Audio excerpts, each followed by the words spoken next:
I'm not a girl, I'm a storm with skin.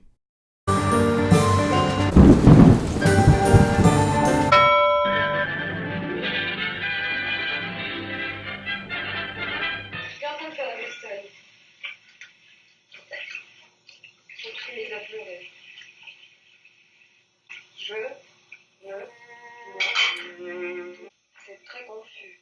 Le temps, je ne sais pas très bien. Non, une définition ne s'impose pas. Oui, on parle très souvent de chercher, d'analyser le sens des mots. Il faut admettre que rien n'est plus simple. Que penser que telle ou telle chose va de soi. Godard might ask, what is a woman? Question language and perspective and reality. Feminism is the ability for girls to partake in any kind of sexual activity without being called a slut. Pourquoi ne le sexe effraie toujours des gens?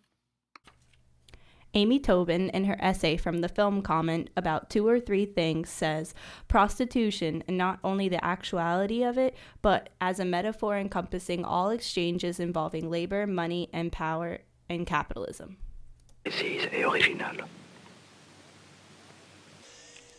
We are all selling something. Our time, our land, our labor, our bodies. 2 or 3 Things is Godard's cinematic essay on the prostitution of the 1960s industrialism. He weaves his philosophy into the 24-hour narrative of Juliet Jansen. Is it a narrative or a documentary? I feel like Godard now, writing this essay in the format of a documentary. I will play with the images to convey my meaning, show my rationale. Godard clearly whispers his narration to us. Vladdy speaks directly to the camera. The film is an amalgamation of the two. Godard wants to capture the truth of his world, but he must confine it to fiction. So it is self-contained, because one can never know all, but if he creates fiction, he knows all. He is the author, the creator. She is a prostitute, as well as a wife and a mother. She does this so she can afford her normal life, which is just the new industrialized middle class. Suburban culture. Godard made 2 or 3 Things as a response to de Gaulle's policy of economic growth and industrialization of Paris.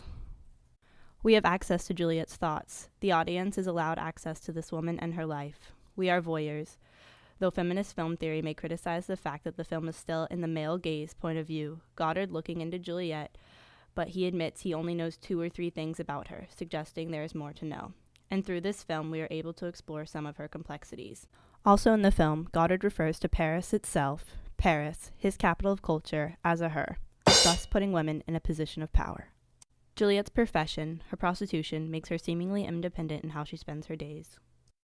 But one could argue that she is a slave to the money she makes from prostitution in order to maintain her normal life, leading to the question, so this kind of prostitution is acceptable, as long as it's clean? Séverine is perfect porcelain, an exquisite blank slate lost in her own masochistic fantasies, onto whom all sorts of perversions could be projected.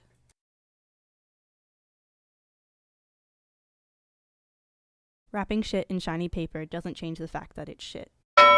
Same old story. An embroiderer's apprentice gets hired by a small company. She meets a boy who leaves her with a child. A year later, a second guy, a second child, abandoned again. She gets lectured at the maternity ward where she makes girlfriends who tell her how to make enough money to feed her kids.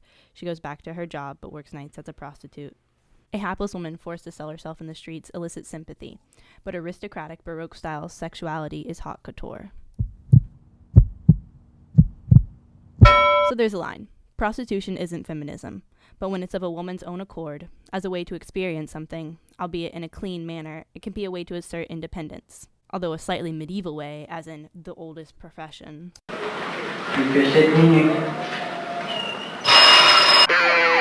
But exploiting someone or something for money without consent, or having to be forced into something due to circumstances, cannot be celebrated. But for our heroines, their prostitution, their transactions, give them a sort of power and control that puts sex in a complicated but positive and bright light. Jerry Bob! Hello, world! I'm your wild girl!